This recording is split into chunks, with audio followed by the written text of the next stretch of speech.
Hi hello ಎಲ್ಲರಿಗೂ welcome back to my channel. ಇವತ್ತು Sunday, so Sunday special ಏನಿರ್ಬೋದು? ಮಹಾ ಅಂದರೆ ನಾನ್ ವೆಜ್ ಇರುತ್ತೆ, ಅದು ಬಿಟ್ಟರೆ ಊರಿಗೆ ಹೋಗೋದಿರುತ್ತೆ. ಇನ್ನು ನಮಗೆ ಇವತ್ತು ಮೂವಿಗೆ ಹೋಗೋ ಪ್ಲ್ಯಾನ್ ಇದೆ. ಅದು ರೀಸೆಂಟಾಗಿ ಬಂದಿರೋಂತಹ ರಾಮ್ ಚರಣ್ ಅವ್ರದ್ದು ಪೆದ್ದಿ ಮೂವಿ. ಈ ಪೆದ್ದಿ ಮೂವಿ ಬಗ್ಗೆ ಬಹಳ ಎಕ್ಸ್ಪೆಕ್ಟೇಷನ್ಸ್ ಎಲ್ಲರಿಗೂ ಇದೆ. ನಮಗೂ ಕೂಡ ಅದೇ ಥರ ತುಂಬ ಎಕ್ಸ್ಪೆಕ್ಟೇಷನ್ಸ್ ಇಟ್ಕೊಂಡು ನಾವಿವತ್ತು ಪೆದ್ದಿ ಮೂವಿಗೆ ಹೊರಟಿದ್ದೀವಿ.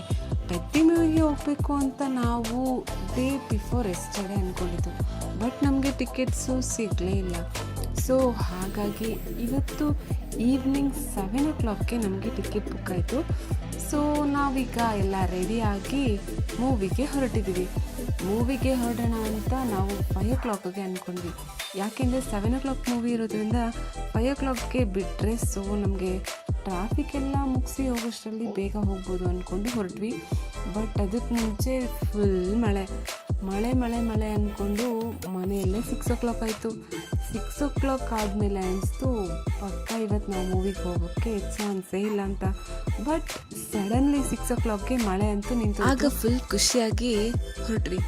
ಇವತ್ತು ನಾವು ಮೂವಿ ನೋಡ್ತೀವಿ ಅಂತ ಜಸ್ಟ್ ಈಗಷ್ಟೇ ನಮಗೆ ಕಾನ್ಫಿಡೆನ್ಸ್ ಬಂತು. ಸೊ ಇಬ್ಬರು ಹೆಲ್ಮೆಟ್ನ ತೊಗೊಂಡು ಸೇಫಾಗಿ ಹೋಗೋಣ ಅಂತ ಸ್ಕೂಟಿ ತೊಗೊಂಡು ಹೊರಟ್ವಿ. ಬಟ್ ಆಲ್ರೆಡಿ 6 o'clock ಆಗಿರೋದ್ರಿಂದ ನಾವು ಅಷ್ಟೊತ್ತಿಗೆ ರೀಚ್ ಆಗ್ತೀವಾ ಇಲ್ಲ ಅನ್ನೋದು ತುಂಬ ದೊಡ್ಡ ಪ್ರಶ್ನೆ ಆಗಿತ್ತು. ಆದರೂ ಸಹ ಹೋಗ್ತೀವಿ, ಅಷ್ಟೊತ್ತಿಗೆ ರೀಚ್ ಆಗ್ಬೇಡೋಣ ಅಂತ ನಾವೇ ಧೈರ್ಯ ತಂದ್ಕೊಂಡು ಹೊರಟ್ವಿ. ಮತ್ತೆ ನೋಡಿ ಫುಲ್ ಟ್ರಾಫಿಕ್ಕು. 6:15 ಆಯಿತಾ, ಟ್ರಾಫಿಕ್ ಶುರು. ಈಗ ಅಂತೂ ತುಂಬಾ ಟೆನ್ಷನ್ ಆಯಿತು, ಹೆಂಗಪ್ಪ ಅಷ್ಟರಲ್ಲಿ ರೀಚ್ ಆಗೋದು ಅಂತ ನಾವು ಈ ಕಡೆ ರೋಡಲ್ಲಿ ಹೋಗ್ತಾಯಿದ್ದೀವಿ. ಬಟ್ ಟ್ರಾಫಿಕ್ಕು ಕೂಡ ಸ್ವಲ್ಪ ಕ್ಲಿಯರ್ ಆಯಿತು. ಈಗ ಕಾನ್ಫಿಡೆನ್ಸ್ ಬಂತು, ಸೊ ಬೇಗ ರೀಚ್ ಆಗಬಹುದು ಅಂತ ಹೋಗ್ತಾ ಈ ವೆದರ್ ಅಂತೂ ಸಖತ್ತಾಗಿದೆ ಅಲ್ವಾ? ನೋಡಿ ಮೋಡ ಎಷ್ಟು ಚೆನ್ನಾಗಿ ಕಾಣಿಸ್ತಾ ಇದೆ, ಒಳ್ಳೆ ವ್ಯೂ ಅಂತೂ ನಮಗೆ ಸಿಗ್ತಿತ್ತು. ಬಟ್ ನನ್ನ ಹಸ್ಬೆಂಡ್ಗೆ ಫುಲ್ ಟೆನ್ಷನ್, ಯಪ್ಪ ನಾವು ಅದರೊಳಗಡೆ ಮೂವಿಗೆ ರೀಚ್ ಆಗ್ತೀವ ಇಲ್ವಾ ಅಂತ. ನೋಡಿ ಇಲ್ಲಿ ಕಾಣಿಸ್ತಿರೋದು ಓರಿಯನ್ ಮಾಲ್. ನಾವು ಆ್ಯಕ್ಚುಲಿ ಓರಿಯನ್ ಮಾಲಲ್ಲಿ ಮೂವಿಗೆ ಹೋಗೋಣ ಅಂತ ಪ್ಲ್ಯಾನ್ ಮಾಡಿದ್ವಿ. ಬಟ್ ಅಲ್ಲಿ ಟಿಕೆಟ್ ಸಿಗದೇ ಇರೋ ಕಾರಣ ನಾವು ಈಗ ಕಿನೋ ಸಿನಿಮಾಸ್ಗೆ ಹೋಗ್ತಿದ್ದೀವಿ. ಈ ಮಳೆಯಲ್ಲೂ ಟ್ರಾಫಿಕ್ ಪೊಲೀಸ್ ಅವರು ಕೆಲಸ ಮಾಡ್ತಾರದನ್ನ ನೋಡಿ ನಮಗೆ ಈಗ ಹೆಲ್ಮೆಟ್ ನೆನಪಾಯಿತು. ಸೊ ಮುಂದೇನೂ ಪೊಲೀಸ್ ಇಡ್ತಾರೆ ಆ್ಯಂಡ್ ಹೆಲ್ಮೆಟ್ಟು ನಮ್ಮ ಡ್ರೈವಿಗೂ ಕೂಡ ತುಂಬ ಸೇಫ್ಟಿ ಇರೋದ್ರಿಂದ ಮೊದಲು ನಾವು ಹೆಲ್ಮೆಟ್ನ ಹಾಕ್ಕೊಂಡು ಆಮೇಲೆ ಡ್ರೈವ್ ಮಾಡೋಣ ಅಂತ ಹೆಲ್ಮೆಟ್ನ ತೊಗೊಂಡ್ರು. ಅವರು ಕೂಡ ಹೆಲ್ಮೆಟ್ ವೇರ್ ಮಾಡಿದ್ರು, ಮತ್ತು ನಾನು ಕೂಡ ಈಗ ಹೆಲ್ಮೆಟ್ ಹಾಕ್ಕೊತಾ ಇದ್ದೀನಿ. ಸೊ ಇಬ್ಬರು ಹೆಲ್ಮೆಟ್ನ ಹಾಕ್ಕೊಂಡು ನಮ್ಮ ಸೇಫ್ ಜರ್ನಿನ ಕಂಟಿನ್ಯೂ ಮಾಡೋಣ ಅಂತ ಹೊರಡ್ತಾ ಇದ್ದೀವಿ. ಬಟ್ ಯಾವುದೇ ಜರ್ನಿಯಲ್ಲಿ ನಾನು ಮತ್ತು ಧ್ರುವದಂತೂ ನಮ್ಮ ಫನ್ನಿ ಟಾಕ್ಸ್ ಅಂತೂ ಕಂಟಿನ್ಯೂ ಆಗ್ತಾನೆ ಇರುತ್ತೆ.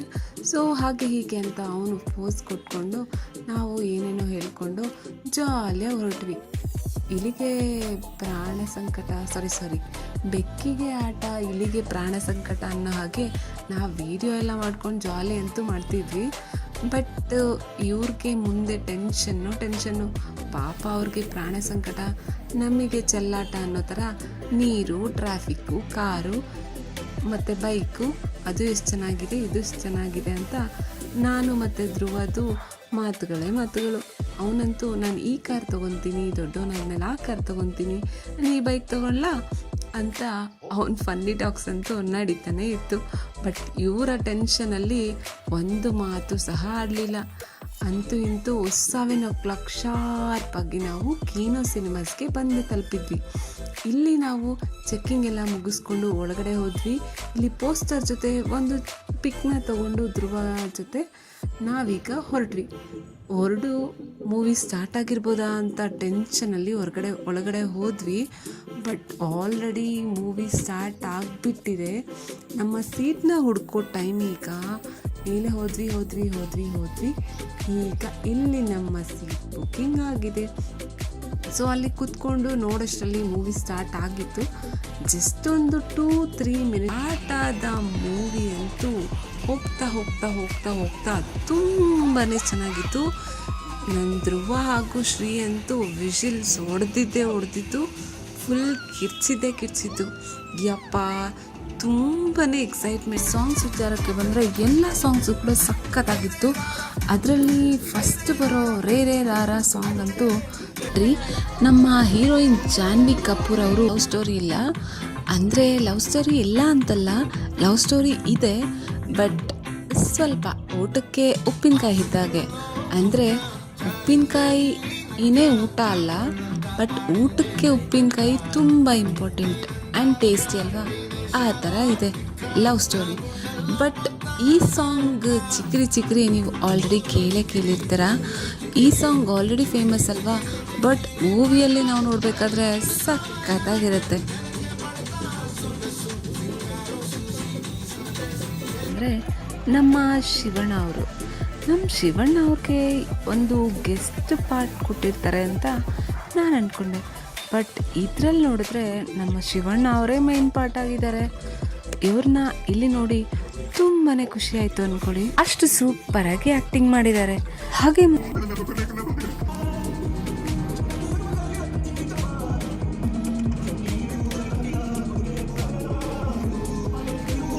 ಈ ಸೀನ್ ನೋಡೋಕೆ ನಂಗೆ ಅಳುನೇ ಬಂತು.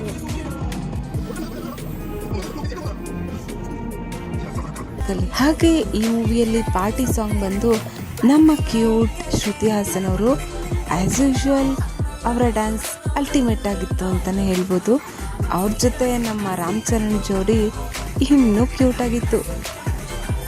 ಹಲ್ಲಲ್ಲೋ ಹಲ್ಲೋ ಹಲ್ಲೋ ಅನ್ನೋ ಸಾಂಗ್ ಮಾತ್ರ ಸಕ್ಕತ್ತಾಗಿದೆ ಅಲ್ವಾ.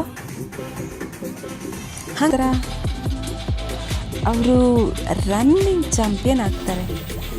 ಇದು ಏನು, ಮುಂಚೆ ನೋಡಿದ್ರೆ ಅವರು ಕ್ರಿಕೆಟ್ ಪ್ಲೇಯರ್ ಆಗಿರ್ತಾರೆ, ಅದಾದ ನಂತರ ಕುಸ್ತಿಗೆ ಹೋಗ್ತಾರೆ, ಶಿವಣ್ಣನ ಜೊತೆ ಇರ್ತಾರೆ, ಅದಾದ ನಂತರ ಈಗ ಮೂವಿ ಮುಗಿಸ್ಕೊಂಡು ನಾವು ಮನೆ ಕಡೆಗೆ ಹೊರಡ್ತಾ ಇದ್ದೀವಿ.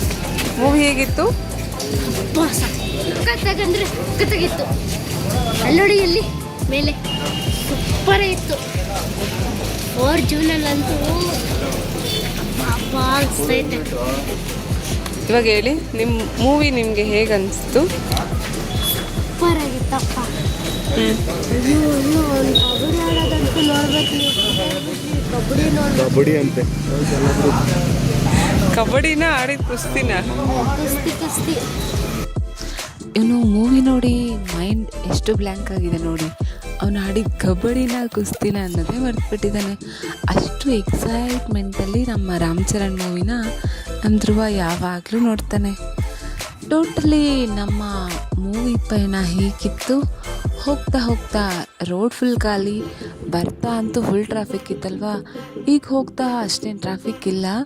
ಸೊ ಆರಾಮಾಗಿ ಕೂಲಾಗಿ ನಾವು ಡ್ರೈವ್ನ ಎಂಜಾಯ್ ಮಾಡ್ತಾ ಮನೆ ಸೇರಿದ್ವಿ. ಆ್ಯಕ್ಚುಲಿ ಟೈಮ್ ಆಲ್ರೆಡಿ ಲೇಟ್ ಆಗಿದೆ, ಸೊ ಅಡುಗೆ ಸಹ ಮಾಡಿಲ್ಲ. ಬಟ್ ಈಗ ಏನು ಊಟ ಮಾಡೋದಪ್ಪ ಅಂತ ಅಲ್ಲೇ ಹಾಗೆ ಊಟ ಪಾರ್ಸೆಲ್ ತಗೊಂಡು ಮನೆ ಕಡೆ ಬಂದ್ವಿ.